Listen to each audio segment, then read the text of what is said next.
قرآن کریم کے حقوق کیا ہیں؟ قرآن کریم میں ارشاد فرمایا اللہ رب العزت نے، وقال الرسول یا رب ان قوم اتخذوا هذا القرآن مہجورا، اور رسول کہیں گے کہ یا رب میری قوم اس قرآن کو بالکل چھوڑ بیٹھی تھی۔ اب قرآن کریم کی تصدیق نہ کرنا، اس میں غور و فکر نہ کرنا، اس پر عمل نہ کرنا، اس کی تلاوت نہ کرنا اور قرأت کی تصحیح کی طرف توجہ نہ کرنا اور اس کو چھوڑ کر دوسری لغویات اور حقیر چیزوں کی طرف متوجہ ہو جانا، یہ سب صورتیں درجہ بدرجہ قرآن کریم چھوڑنے کی وعید کے اندر داخل ہو سکتی ہیں۔ قرآن کریم کے چند حقوق ہیں: صحیح تلفظ سے سیکھنا، تجوید اور ترتیل سے پڑھتے رہنا، اس کو سمجھنا، اس پر عمل کرنا، دوسروں تک پہنچانا اور اس کا ادب کرنا۔ صحیح تلفظ سے سیکھنا، قرآن کریم میں اللہ رب العزت نے ارشاد فرمایا وَرَتِّلِ الْقُرْآنَ تَرْتِیلًا، قرآن کریم کی تلاوت اطمینان سے صاف صاف کیا کرو۔ اور ترتیل کہتے ہیں حروف کو ان کے مخارج سے صفات کے ساتھ ادا کرنا اور وقف اور وصل وغیرہ کی جگہوں کو پہچاننا۔ اور حدیث شریف میں یہ بھی ہے ان اللہ یحب ان یقرأ القرآن کما انزل، اللہ تعالیٰ اس بات کو پسند فرماتے ہیں کہ قرآن کریم اسی طرح پڑھا جائے جس طرح وہ نازل ہوا ہے۔ تو سب سے پہلا جو قرآن کریم کا ادب ہے کہ اس کے صحیح تلفظ کو سیکھنا، حروف کی درست ادائیگی کو سیکھنا۔ اچھا، تجوید کی دو قسمیں ہیں، ایک تجوید عملی ہے اور ایک تجوید علمی۔ تجوید عملی کیا ہے؟ تجوید عملی یہ ہے کہ قرآن کریم تجوید کے قواعد کے مطابق پڑھنا۔ اس اعتبار سے یعنی تجوید عملی ہر مسلمان مرد اور عورت پر فرض عین ہے اور بغیر تجوید کے قرآن شریف پڑھنا حرام ہے، اور جس شخص کو بھی تجوید کے مطابق اور صحیح تلفظ کے مطابق قرآن پڑھنا نہ آتا ہو، اس کے لیے تجوید کے مطابق قرآن شریف پڑھنے کا طریقہ سیکھنا فرض عین ہے۔ یہ تو تھا تجوید عملی۔ دوسرا ہے تجوید علمی۔ تجوید علمی کا کیا مطلب ہے کہ تجوید کے جو احکام اور اصول اور قواعد ہیں اس کا تفصیلی علم حاصل کرنا، مثلا حروف کے مخارج، حروف کی صفات اور اس کی دیگر تفصیلات کو جاننا، اور اس کو تو یہ معلوم ہونا چاہیے کہ تجوید علمی کا جاننا تو مستحب ہے، یعنی تجوید کا علم حاصل کرنا مستحب ہے، لیکن یہ واضح رہے کہ یہ مستحب ہونا عام لوگوں کے اعتبار سے ہے۔ جو لوگ قرآن شریف پڑھنے پڑھانے کے شعبے سے منسلک ہیں ان کے لیے تجوید عملی اور تجوید علمی دونوں فرض ہیں۔ اور یہ مسئلہ بھی ذہن نشین کر لیں کہ اتنا قرآن شریف حفظ کرنا، زبانی یاد کرنا ضروری ہے، فرض ہے ہر شخص پر کہ جس سے نماز ادا ہو جائے، اور پورے قرآن کریم کا حفظ کرنا فرض کفایہ ہے۔ تجوید و ترتیل سے پڑھتے رہنے کا حکم ہے کہ قرآن کریم اللہ نے حکم دیا ہے کہ ہمیں حکم ہے کہ قرآن کی تلاوت اس طرح کریں جیسا کہ اس کا حق ہے، اور ہمیں حکم ہے کہ قرآن ترتیل سے پڑھیں۔ ترتیل لغت میں صاف اور واضح پڑھنے کو کہتے ہیں، اور شریعت میں تلاوت کرتے وقت چند چیزوں کا خیال رکھنا اور رعایت کرنا یہ ترتیل کہلاتا ہے، یعنی حروف کو صحیح نکالنا، ان کے مخرج سے ادا کرنا تاکہ طا کی جگہ تا اور ضاد کی جگہ غا نہ نکلے، وقف کی جگہ پر اچھی طرح سے ٹھہرنا یہ بھی ضروری ہے، زبر زیر پیش کو اچھی طرح سے ظاہر کرنا، آواز کو تھوڑا سا بلند کرنا تاکہ کلام پاک کے الفاظ زبان سے نکل کر کانوں تک پہنچیں اور وہاں سے دل پر اثر کریں، آواز میں درد پیدا کرنا کہ درد والی آواز دل پر جلدی اثر کرتی ہے، ان چیزوں کا خیال کرنا ضروری ہے۔ ترتیل سے تلاوت کرنا مستحب ہے، خواہ معنی سمجھ نہ آئے تو ابن عباس رضی اللہ تعالیٰ عنہما فرماتے ہیں کہ میں ترتیل سے سورہ قاریہ اور سورہ زلزال اذا زلزلت الارض زلزالہ، یہ چھوٹی صورتیں، کہتے ہیں کہ میں ترتیل سے سورہ قاریہ اور سورہ زلزال پڑھوں، یہ بہتر ہے اس سے کہ بغیر ترتیل کے سورہ بقرہ اور آل عمران یعنی لمبی صورتیں پڑھوں، تو ترتیل انتہائی اہم اور ضروری چیز ہے۔ قرآن کریم کی تلاوت کے وقت یہ بھی دھیان رکھا جائے کہ ہم اللہ تعالیٰ سے باتیں کر رہے ہیں اور اللہ تعالیٰ کو سنا رہے ہیں، تو انشاءاللہ تعالیٰ اس سے دل میں بہت نور آئے گا۔ اور یہ بھی یاد رکھیں کہ سال میں 2 مرتبہ قرآن کریم ختم کرنا قرآن شریف کا حق ہے۔ 2 چیزیں ذکر ہو گئی، ایک تو صحیح تلفظ سے سیکھنا اور تجوید و ترتیل سے پڑھتے رہنا۔ نمبر 3 سمجھنا، یہ قرآن کریم کے حقوق بیان ہو رہے ہیں۔ یہ قرآن کریم کا حق ہے کہ اس کو سمجھنے کی بھی کوشش کریں، اس کو سمجھیں۔ قرآن کریم میں غور و فکر کرنا اور اس کے معانی اور مطالب کو سمجھنا پسندیدہ چیز بھی ہے اور اس کا حکم بھی ہے۔ قرآن کریم میں ارشاد ہے کتاب انزلناہ الیک مبارک لیدبروا آیاتی، اے پیغمبر یہ ایک بابرکت کتاب ہے جو ہم نے تم پر اس لیے اتاری ہے کہ لوگ اس کی آیتوں پر غور و فکر کریں۔ ایک اور جگہ ارشاد فرمایا افلا یتدبرون القرآن ام علی قلوب اقفالها، بھلا کیا یہ لوگ قرآن پر غور نہیں کرتے یا دلوں پر وہ تالے پڑے ہوئے ہیں جو دلوں پر پڑا کرتے ہیں۔ ایک حدیث شریف میں ہے کہ قرآن کریم کے معنی میں تدبر کرو، غور و فکر کرو تاکہ تم فلاح کو پہنچو۔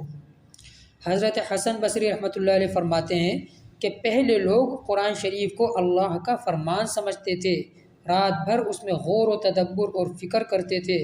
اور دن کو اس پر عمل کرتے تھے۔ تم لوگ اس کے حروف اور زبر زیر پیش کو تو بہت درست کرتے ہو، مگر اس کو فرمان شاہی نہیں سمجھتے اور اس میں غور و تدبر نہیں کرتے۔ تو یہ بات بھی ضروری سمجھ لیں کہ قرآن کریم کے حروف کی درست ادائیگی کو سیکھنا یہ بھی ضروری ہے اور اس کے معنی اور مطالب ترجمہ تفسیر کو سیکھنا بھی ضروری ہے۔ یہ ایک رواج پڑ چکا ہے مسلمانوں کے اندر کہ اپنے بچوں کے ناظرہ قرآن کریم کو پڑھا دینا یا زیادہ سے زیادہ قرآن کریم زبانی یاد کروا دینا، حفظ کروا لینا، اس کو سمجھتے ہیں کہ بس اب ہم بری و ذمہ ہو گئے، ہم نے اپنا کام پورا کر لیا۔ یہ تو زبانی کلامی الفاظ جو بچے نے یاد کر لیے اچھی بات ہے، بہت بڑی فضیلت کی بات ہے، لیکن اس سے آگے کا بھی کوئی کام ہے کہ قرآن کریم کے ترجمہ اور تفاسیر یہ بھی سکھائی جائے، اور جب یہ سیکھیں گے تبھی تو اس پر عمل ممکن ہوگا۔ جب قرآن کریم کے معنی اور مطالب ترجمہ تفسیر سیکھا ہی نہ ہو تو عمل کیسے ہو سکے گا؟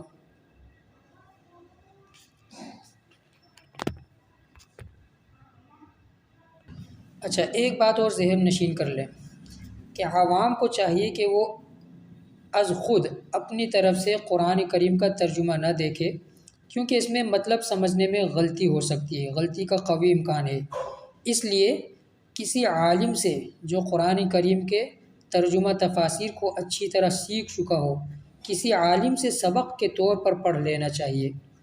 یا ایک صورت یہ ہے کہ مستند علماء کرام کی تفسیروں کا مطالعہ کیا کریں، جیسے کہ تفسیر عثمانی ہے، شیخ الاسلام حضرت مفتی محمد تقی عثمانی صاحب دامت برکاتہم کا آسان ترجمہ قرآن ہے، اور مفتی محمد شفیع رحمۃ اللہ علیہ کا معارف القرآن ہے، مولانا عاشق الہی صاحب رحمۃ اللہ علیہ کی انوار البیان ہے۔ یہ عوام کے لیے بہت مفید ہے،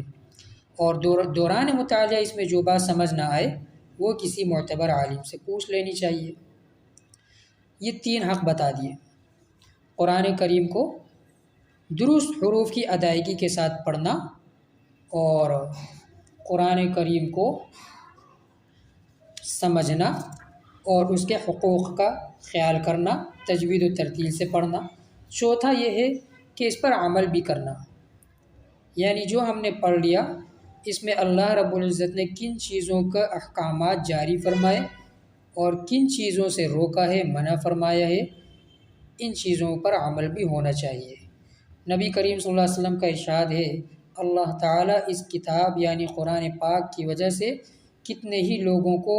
بلند مرتبہ کرتا ہے اور کتنے ہی لوگوں کو پست اور ذلیل کرتا ہے۔ یعنی جو لوگ اس پر ایمان لاتے ہیں اور عمل کرتے ہیں تو حق تعالیٰ شانہ ان کو دنیا اور آخرت میں عزت اور بلندی عطا فرماتے ہیں، اور جو لوگ اس پر عمل نہیں کرتے حق سبحانہ و تقدس ان کو ذلیل کرتے ہیں۔ اور قرآن شریف کی آیت سے بھی یہ مضمون ثابت ہوتا ہے۔ ایک جگہ ارشاد ہے یضل بہ کثیرا ویہدی بہ کثیرا، کہ اس طرح اللہ اس مثال سے بہت سے لوگوں کو گمراہی میں مبتلا کرتا ہے اور بہت سوں کو ہدایت بھی دیتا ہے۔ اچھا، پانچواں حق ہے دوسروں تک پہنچانا۔ دوسروں تک پہنچانے کی بھی فکر کرنی چاہیے۔ دوسروں تک پہنچانے کا طریقہ یہ ہے کہ کسی کو سکھا دیا جائے قرآن کریم ہم نے خود جیسے سیکھا اسی طرح دوسروں کو بھی سکھائیں، اس کی آیتیں، اس کے احکامات اور جن چیزوں سے روکا گیا وہ دوسروں تک پہنچائے، دوسروں کو بتائیں۔ قرآن کریم میں اللہ پاک نے فرمایا نزل بہ الروح الامین علی قلبک لتکون من المنذرین، یعنی امانت دار فرشتہ اسے لے کر اترا ہے، اے پیغمبر تمہارے قلب پر اترا ہے تاکہ تم ان پیغمبروں میں شامل ہو جاؤ جو لوگوں کو خبردار کرتے ہیں۔ ایک اور جگہ ارشاد فرمایا ھذا بلاغ للناس ولینذروا بہ، یہ تمام لوگوں کے لیے ایک پیغام ہے اور اس لیے دیا جا رہا ہے تاکہ انہیں اس کے ذریعے خبردار کیا جائے۔ حدیث شریف میں ہے کہ اس قرآن کی اشاعت کرو، یعنی تقریر سے، تحریر سے، ترغیب سے، عملی شرکت سے، جس طرح اور جتنی ہو سکے اس کی اشاعت کرو۔ ایک قرآن کریم کا حق یہ ہے کہ اس کا ادب کرنا چاہیے۔ اچھا، ادب کرنے کے دو طریقے ہیں، دو قسمیں ہیں، ایک ظاہری آداب ہیں اور ایک باطنی آداب ہیں۔ ظاہری آداب تو یہ ہے کہ نہایت احترام سے اور باوضو قبلہ رو ہو کر بیٹھے، پڑھنے میں جلدی نہ کرے، ترتیل اور تجویز سے پڑھے، رونے کی کوشش کرے، چاہے اس کے لیے تھوڑی سی کوشش بھی کرنی پڑے، آیات رحمت پر دعائے مغفرت اور رحمت مانگے اور آیات عذاب اور وعید پر اللہ سے پناہ مانگے۔ اگر دکھلاوے کا اور ریاکاری کا احتمال ہو یا کسی دوسرے مسلمان کی تکلیف کا اندیشہ ہو تو آہستہ آواز سے پڑھے، ورنہ بلند آواز سے، اونچی آواز سے پڑھے، اور خوش الحال یعنی اچھی آواز سے پڑھے۔ یہ ظاہری آداب ہیں۔ باطنی آداب یہ ہیں کہ کلام پاک کی عظمت دل میں رکھے کہ کیسا عالی مرتبہ کلام ہے، اللہ تعالیٰ کے علو شان اور رفعت اور کبریائی کو دل میں رکھے کہ کس کا کلام ہے، دل کو وساوس اور خطرات سے پاک رکھے، اس کے معنی میں تدبر، غور اور فکر کرے اور لذت سے پڑھے، جن آیات کی تلاوت کی جا رہی ہو دل کو ان کا تابع بنائے۔ مثلا اگر آیات رحمت زبان پر ہے تو دل سرور سے باغ باغ ہو جائے، اور آیت عذاب اگر آ گئی ہے تو دل لرز جائے۔ کانوں کو اس درجہ متوجہ بنا دے کہ گویا خود اللہ تعالیٰ کلام فرما رہے ہیں اور یہ سن رہا ہے۔ ایک اللہ والے بزرگ فرماتے ہیں کہ قرآن کریم کا طریقہ تلاوت یہ ہے کہ تلاوت کے وقت یہ نیت کرے کہ اللہ تعالیٰ خوش ہوں گے، اور اللہ تعالیٰ فرماتے ہیں کہ ہمارا کلام ہم کو سناؤ، دیکھیں کیسا پڑھتے ہو۔ یہ بھی سوچیں کہ ہمارے دل سے زنگ دور ہو رہا ہے، جیسا کہ حدیث پاک میں وارد ہے، اللہ تعالیٰ کی محبت میں ترقی ہو رہی ہے، اللہ تعالیٰ کا نور ان حروف کے ذریعے سے میرے قلب میں آ رہا ہے، اور ہر حرف پر 10 نیکی مل رہی ہے، اور ہر حرف کی نیکیاں شمار کرتے چلے جائیں، ایک صفحے کی کتنی نیکیاں ہو جائیں گی، ایک پارے کی کتنی نیکیاں ہو جائیں گی، اور پورے قرآن کریم کی کتنی نیکیاں ہو جائیں گی، اور تلاوت کو اس کے حقوق کے ساتھ ادا کیا جائے تو اہل اللہ یعنی اللہ والا ہو جائے گا۔ اہل القرآن کو حدیث میں اہل اللہ کے خطاب سے نوازا گیا ہے۔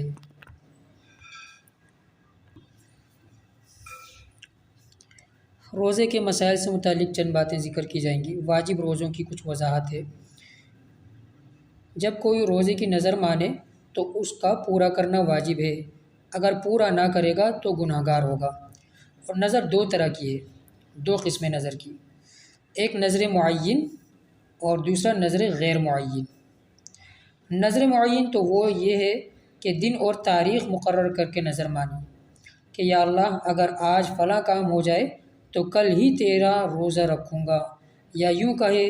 کہ یا اللہ اگر میری فلاں مراد پوری ہو جائے تو پرسوں جمعہ کے دن روزہ رکھوں گا، یہ نظر معین ہے۔ اور نظر غیر معین کہ جس میں کسی قسم کی تعیین نہ کی جائے۔ نظر غیر معین میں دن اور تاریخ مقرر کر کے نظر نہیں مانی، بس اتنا ہی کہہ دیا کہ یا اللہ اگر میرا فلاں کام ہو جائے تو ایک روزہ رکھوں گا، یا کسی کا نام نہیں لیا، ویسے ہی کہہ دیا کہ 5 روزے رکھوں گا، تو یہ نظر غیر معین ہے۔ اچھا، نظر معین میں رات سے روزے کی نیت کی تو بھی درست ہے، اور اگر رات سے روزے کی نیت نہ کی تو دوپہر سے 1 گھنٹہ پہلے نیت کر لیں، یہ بھی درست ہے، نظر ادا ہو جائے گی۔ ایک مسئلہ یہ کہ جمعے کے دن روزہ رکھنے کی اگر کسی نے نظر مانی اور جب جمعہ آیا تو بس اتنی نیت کر لی کہ آج میرا روزہ ہے، یہ مقرر نہیں کیا کہ یہ نظر کا روزہ ہے، یا یہ کہ نفل کی نیت کر لی، تب بھی نظر کا روزہ ادا ہو گیا۔ البتہ اس جمعے کو اگر قضا روزہ رکھ لیا اور نظر کا روزہ رکھنا یاد نہ رہا، یا یاد تو تھا مگر قصداً قضا کا روزہ رکھا، تو نظر کا روزہ ادا نہیں ہوگا بلکہ قضا کا روزہ ہو جائے گا، نظر کا روزہ پھر رکھنا پڑے گا۔ نظر غیر معین کی نیت جو ہے رات سے نیت کرنا شرط ہے۔ اگر صبح ہو جانے کے بعد نیت کی تو نظر کا روزہ نہیں ہوگا بلکہ وہ روزہ نفل ہو جائے گا۔ مسئلہ، کسی نے نظر مانی کہ 1 مہینے کے روزے رکھوں گا، اگر کہا کہ روزے متواتر یعنی مسلسل روزے رکھوں گا، یا مسلسل رکھنے کی نیت کی تو متواتر رکھنے ہوں گے، اور اگر نہ زبان سے کہا اور نہ نیت کی تو جس طرح چاہے رکھیں، چاہے مسلسل رکھیں یا کبھی درمیان میں چھوڑ کر رکھیں، کیونکہ اس صورت میں مہینے سے مراد مطلق 30 دن ہیں۔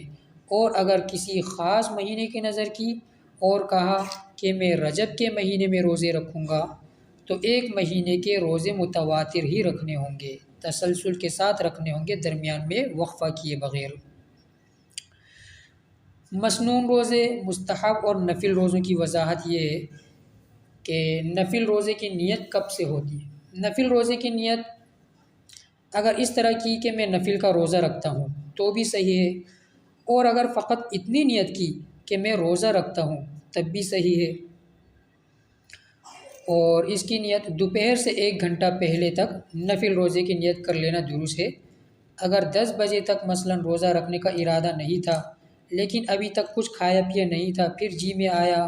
اور روزہ رکھ لیا تو بھی درست ہے۔ اچھا، وہ مسائل کہ روزہ کن چیزوں سے نہیں ٹوٹتا، وہ چیزیں ذکر کی جائیں گی جن چیزوں سے روزہ نہیں ٹوٹتا، لیکن اس میں یہ یاد رکھیں کہ اگر ان چیزوں کے کرنے میں یہ ڈر اور خوف ہو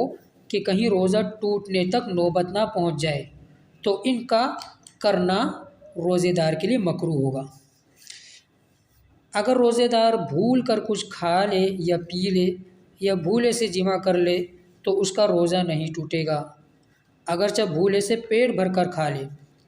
اگر بھول کر کئی دفعہ کھا پی لیا، 1 گھنٹے بعد پھر بھول کے کھا لیا، پھر 2 گھنٹے بعد،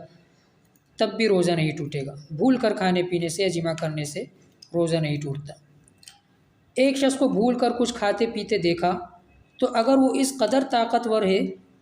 کہ بھوکا پیاسا رہنے کی وجہ سے روزے سے زیادہ تکلیف نہیں ہوتی ہے تو اس کو روزہ یاد دلا دینا واجب ہے، اور اگر کوئی کمزور ہے کہ بھوکا پیاسا رہنے سے روزے سے اس کو تکلیف ہوتی ہے تو پھر اس کو یہ یاد نہ دلائے کہ آپ کا روزہ ہے، اس کو کھانے دیں۔ حلق کے اندر مکھی چلی گئی یا دھواں خود بخود چلا گیا یا گرد و غبار چلا گیا تو روزہ نہیں جائے گا، روزہ نہیں ٹوٹے گا۔ ہاں، اگر قصداً ارادتاً ایسا کرے گا تو روزہ ٹوٹ جائے گا۔ دانتوں میں گوشت کا ریشہ اٹکا ہو یا چھالیہ وغیرہ کا ٹکڑا کوئی پھنسا ہو یا اور کوئی چیز تھی، اس کو خلال سے دانتوں سے نکال کر کھا گیا لیکن منہ سے باہر نہیں نکالا، یا خود بخود حلق میں چلا گیا، تو اب یہ دیکھا جائے گا کہ اگر وہ چیز چنے کے دانے سے کم تھی تب تو روزہ نہیں گیا، اور اگر وہ چیز چنے کے برابر یا اس سے زیادہ تھی تو روزہ ٹوٹ جائے گا، روزہ ختم ہو جائے گا۔ ہاں، اگر وہ دانت میں پھنسی کوئی چیز اس نے منہ سے باہر نکال لی اور باہر نکالنے کے بعد پھر دوبارہ منہ میں ڈال کر نگل لی تو ہر حال میں روزہ ٹوٹ جائے گا، چاہے وہ چیز چنے کے برابر ہو یا اس سے بھی کم مقدار میں ہو، دونوں کا ایک ہی حکم ہے۔ اگر پان کھا کر خوب کلی اور غرغرہ کر کے منہ صاف کر لیا لیکن تھوک کی سرخی نہیں گئی تو اس سے کچھ حرج نہیں، روزہ ہو جائے گا۔ روزے میں تھوک نکلنے سے روزہ نہیں ٹوٹتا، چاہے جتنا بھی زیادہ جتنی دفعہ بھی ہو، تھوک نکلنے سے روزہ نہیں ٹوٹتا۔ ناک کو زور سے اگر سڑک لیا جائے کہ حلق میں چلی گئی تو اس سے بھی روزہ نہیں ٹوٹتا۔ اسی طرح منہ کی رال سڑک کر نگل جانے سے روزہ نہیں جاتا، اور اسی طرح بلغم کو بھی نگل جانے سے روزہ نہیں ٹوٹتا۔ اگر زبان سے کوئی چیز چکھ کر تھوک دی، یعنی حلق سے نیچے نہیں اترنے دی، تو روزہ نہیں ٹوٹا، لیکن بغیر ضرورت بغیر مجبوری کے ایسا کرنا مکروہ ہے۔ ہاں، اگر کسی عورت کا شوہر انتہائی بد مزاج اور لڑاکو جھگڑالو قسم کا ہے اور اس کو یہ ڈر ہو کہ سالن میں نمک مرچ درست نہ ہونے کی وجہ سے وہ ناک میں دم کر دے گا، لڑائی جھگڑا غصہ گرمی کرے گا، تو اس عورت کو نمک چکھ لینا درست ہے، اس کے لیے پھر